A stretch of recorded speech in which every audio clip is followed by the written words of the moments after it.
മാർക്കറ്റിൽ അവൈലബിൾ ആയിട്ടുള്ള P T സോഫ്റ്റ്വെയറിനെ depend ചെയ്യാമോ? മിക്ക കുട്ടികളും പലപ്പോഴും എക്സാം എഴുതി പിയേഴ്സിൽ പോയി എഴുതി തോറ്റ ശേഷം എൻ്റെ അടുത്ത് വീണ്ടും ട്രെയിനിങ്ങിന് വരുമ്പോൾ ചോദിക്കുന്ന ഒരു ക്വസ്റ്റ്യൻ ആണ്. പക്ഷേ മാർക്കറ്റിൽ അവൈലബിൾ ആയിട്ടുള്ള സോഫ്റ്റ്വെയർ എന്ന് പറയുന്നത് ജസ്റ്റ് എ പ്രാക്ടീസ് ടൂൾ മാത്രമാണ്. നിങ്ങൾക്ക് കൃത്യമായിട്ട് പിയേഴ്സിന്റെ അൽഗോരിതം എങ്ങനെയാണ് വർക്ക് ചെയ്യുന്നതെന്ന് മനസ്സിലാക്കണമെങ്കിൽ നിങ്ങൾ പിയേഴ്സിൽ തന്നെ മോക്ക് ടെസ്റ്റ് ചെയ്ത് നോക്കണം.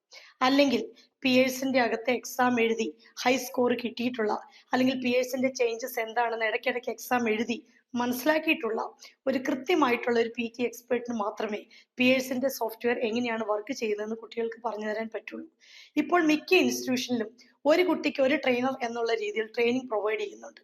പക്ഷെ ഈ പറയുന്ന ട്രെയിനേഴ്സ് ഒക്കെ പി ടി എക്സാം എഴുതിയിട്ടുള്ളവരാണോ, അല്ലെങ്കിൽ കൃത്യമായിട്ടുള്ള സ്കോർ കിട്ടിയിട്ടുള്ളവരാണോ എന്നൊന്നും ആരും ചെക്ക് ചെയ്യാറില്ല. എം ഫിൽ പഠിച്ചത് കൊണ്ടോ ഇംഗ്ലീഷിൽ പോസ്റ്റ് ഗ്രാജുവേഷൻ കിട്ടിയത് കൊണ്ടോ പി ടി എക്സാം ട്രെയിനിങ് കൊടുക്കണമെന്നില്ല.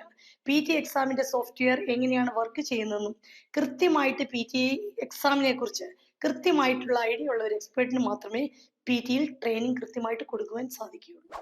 അതുകൊണ്ട് പി ടി എക്സാമിന് പ്രിപ്പയർ ചെയ്യുമ്പോൾ choose the real P T expert. Thank you.